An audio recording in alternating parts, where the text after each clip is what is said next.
Ikhwanul muslimin wa akhwatul muslimat rahimakumullah.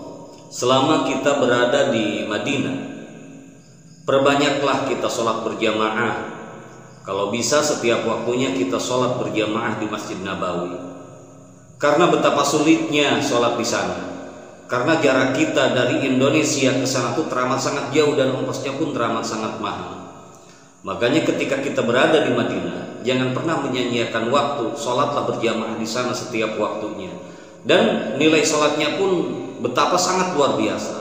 Satu rakaat di sana atau di Masjid Nabawi kata Rasulullah berbanding dengan 1000 rakaat di luar Masjid Nabawi kecuali Masjidil Haram.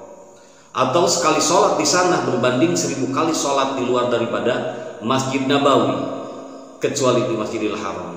Ketika mengingat 1000 kali sholat di luar daripada Masjid Nabawi, 1 kali sholat di sana, berarti kalau dihitung hari kita butuh 200 hari. 200 kali 5 jumlahnya 1000. 1000 rakaat itu butuh 200 hari di luar daripada Masjid Nabawi dan juga Masjidil Haram. Tetapi ketika sholat di sana, 1 kali sholat di sana berbanding 1000 kali di luar daripada Masjid Madinah kecuali di Masjidil Haram. Ikhwanul muslimin wa akhwatul muslimat rahimakumullah. Inilah kesempatan baik buat kita. Siapapun yang Allah izinkan, yang Allah panggil, yang Rasulullah panggil menjadi tamunya, yang Allah panggil menjadi tamu Allah, bisa ke Madinah dan bisa ke Mekah, bisa ke Nabawi, bisa ke Raudhah, bisa ke makam Rasulullah, bisa ke Ka'bah, ke Baitullah, melaksanakan baik haji maupun umrah. Janganlah menyia-nyiakan kesempatan.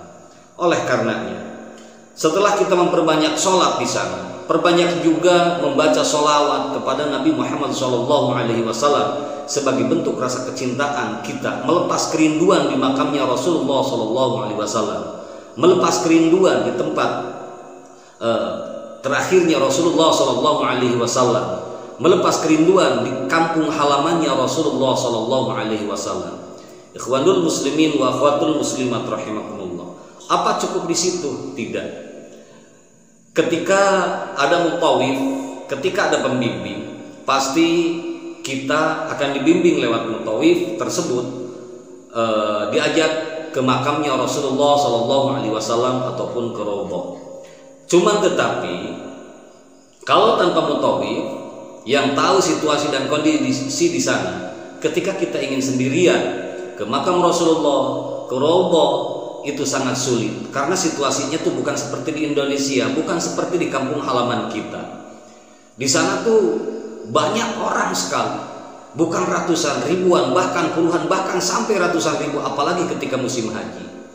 Cuman mudah-mudahan ketika perjalanan umrah kita, dalam perjalanan kita mudah-mudahan tidak sepadat seperti musim haji. Dan mudah-mudahan kita semua Allah mengizinkan kita semua bisa masuk ke Raudhah.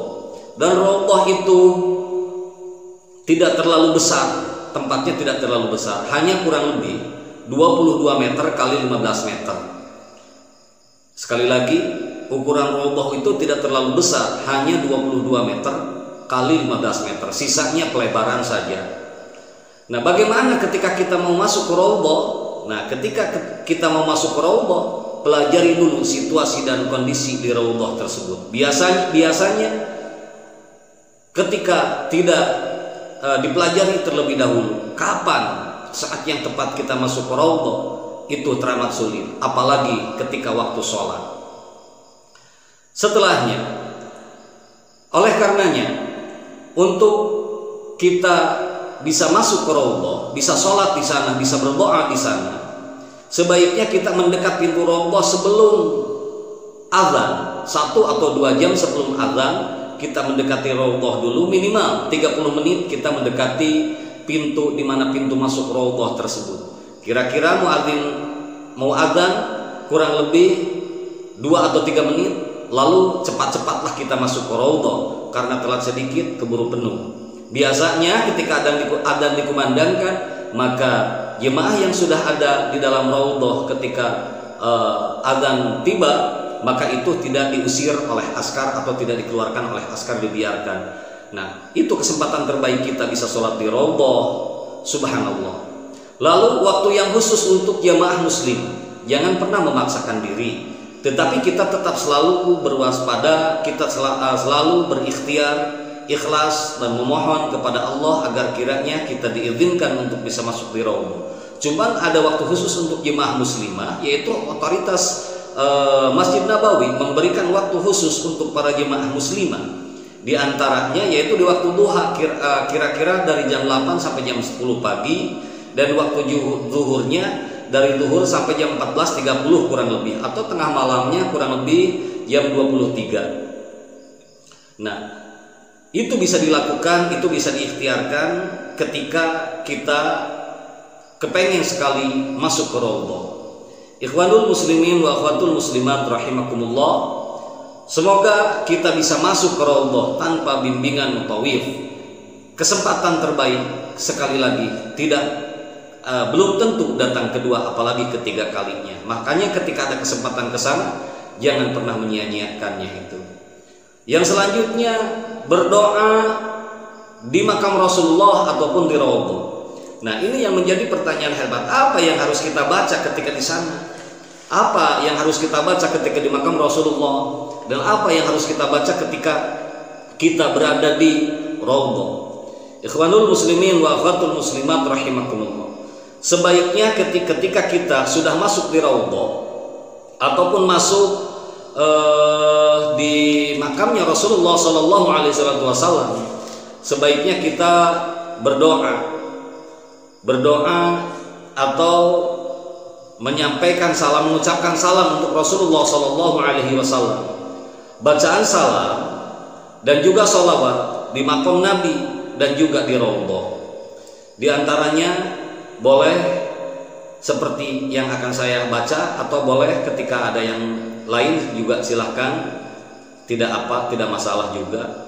Di antaranya biasa ketika yang saya baca di sana, Assalamu alayka ya Rasulullah, Assalamu alayka ya Nabiyallah, Assalamu alayka ya Khiyaradallah, Assalamu alayka ya Habiballah, Assalamu alayka ya Sayyidal Mursalin wa Khataman Nabiyyin, Assalamu alayka ya Khairu Khalaiqi Ajma'in, Assalamu alayka wa ala alika wa ahli baitika wa azwajika wa ashabika ajma'in, Assalamu alayka wa ala sairin nabiyyin wa jami'i ibadillahi as-salihin. Jazakallahu ya Rasulullah anna afdala ma jaza nabiyyan wa rasulan an ummati, wa salla alayka kullama dzakaraka dzakirun wa ghafala an dzikrikal ghafilun. Afdala wa akmala ma salla ala ahadin minal khalqi ajma'in. Ashhadu an la ilaha illallah wahdahu la syarika lah, wa ashhadu annaka abduhu wa rasuluhu wa khiyaratuhu min khalqihi, wa ashhadu annaka ballaghta risalata wa addaytal amanah wa nasahtal ummata wa jahadta fillahi haqqa jihadi. Allahumma atihil wasilata wal fadilata wa ba'athu maqaman mahmudan alladhi wa'adta, wa atihi nihayata ma yanbaghi an yas'aluhu as-sa'ilun. Allahumma salli ala sayyidina Muhammadin abdika wa rasulika an-nabiyyil ummiyyi, wa ala ali sayyidina Muhammad wa azwajihi wa dhurriyyatihi, kama sallaita ala sayyidina Ibrahim wa ala ali sayyidina Ibrahim, wa barik ala sayyidina Muhammadin wa ala ali sayyidina Muhammad, kama barakta ala sayyidina Ibrahim wa ala ali sayyidina Ibrahim fil alamin innaka Hamidum Majid. Boleh membaca itu, boleh membaca yang lain juga. Ikhwanul muslimin wa akhwatul muslimat rahimakumullah. Dan ini dibaca pertama ketika ada di makam Rasulullah, yang selanjutnya ketika ada di Raudhah. Dibulak-balik aja baca ini nggak apa-apa, atau baca sholawat yang lain juga boleh, atau boleh kita memohon hajat kita terkabulkan. Cuman kalau pengen hajat terkabulkan, mohonlah kebaikan akhirat dulu. Mohonlah kebaikan akhirat, setelah kebaikan akhirat mohon kebaikan di dunia. Mohon keselamatan di akhirat dan juga mohon keselamatan di dunia. Terutama mohonlah syafaat dari baginda Rasulullah SAW, mumpung ada di tempatnya, mumpung ada di rumahnya. Ikhwanul muslimin wa akhwatul muslimat rahimakumullah. Lalu bagaimana ketika ada sanak saudara? Biasanya kan ada keluarga begini, ketika kita mau berangkat ke tanah suci atau ke Madinah, salam ya ke Rasulullah, tolong sampaikan salam saya ke Rasulullah. Bagaimana itu cara mengucapkannya?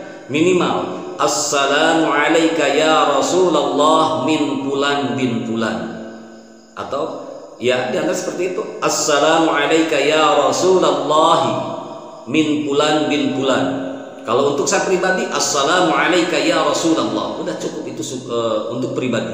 Tetapi ketika mau menyampaikan salam orang lain kepada Rasulullah, pas begitu di makam Rasulullah, kita bacakan atau kita ucapkan salam, assalamu alayka ya Rasulullah min fulan bin fulan. Itulah yang harus dibaca ketika di makam Rasulullah beserta berada di Raudhah atau di tamannya surganya Rasulullah, antara mimbar dan makomnya atau kuburnya Rasulullah. Maka itulah yang disebut dengan Raudhah.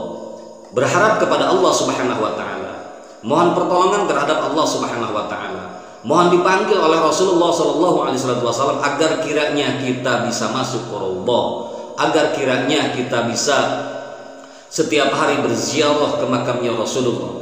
Tetapi tidak boleh memaksakan, apalagi sampai menzalimi orang lain, itu tidak boleh. Paling tidak ketika sulit untuk masuk ke pelataran Raudhah atau ke halaman Raudhah yang hanya 22 kali 15 meter, boleh di pelebarannya saja. Intinya berada di area Masjid Nabawi, itu juga sama, sama melakukan ibadah di sana juga. Tidak mesti kita memaksakan diri, apalagi sampai menyakiti atau menzalimi orang lain. Kita berjalan aja sesuai takdirnya, cuma usaha harus dijalankan. Ikhwanul muslimin wa akhwatul muslimat rahimakumullah. Masih banyak amalan-amalan yang lain. Nanti kita masuk ke salah satu masjid yang pertama oleh Rasulullah SAW dibangun, yakni Masjid Quba. Bagaimana keadaan di sana? Bagaimana di tempat-tempat yang lainnya?